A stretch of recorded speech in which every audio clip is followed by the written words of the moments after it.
Hi guys, thanks for joining me for another update on events and activities happening around our Norwood School community. The NHS Guidance Department is piloting a credit-bearing community service initiative. This initiative will reward students for their efforts and reinforce the importance of giving back.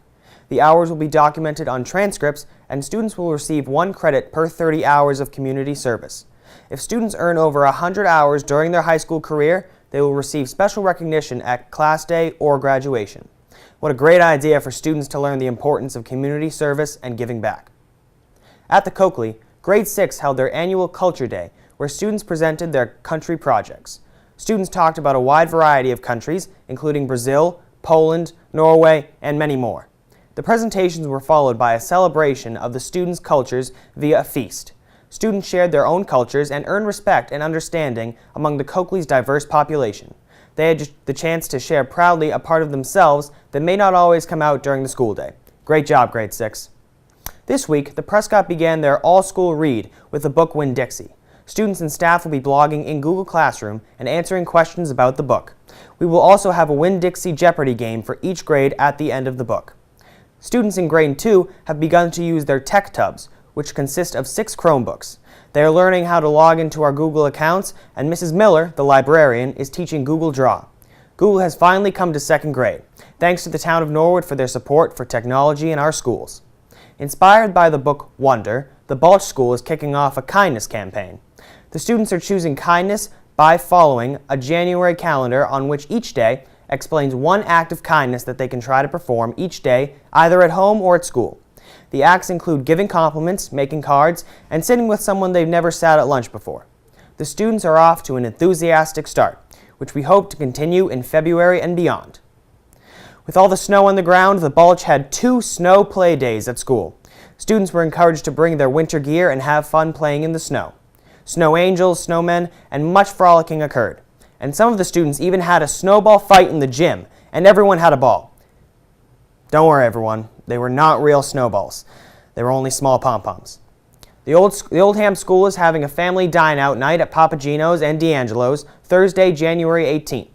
Papa Gino's and D'Angelo's will donate 20% of all dine-in, carry-out, and delivery sales to the Oldham PTO, where the flyer is presented.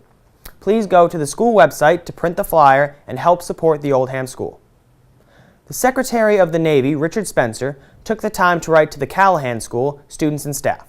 Students sent holiday letters to the troops, and the school would like to thank Anna Fogg from the Technology Department for organizing this event.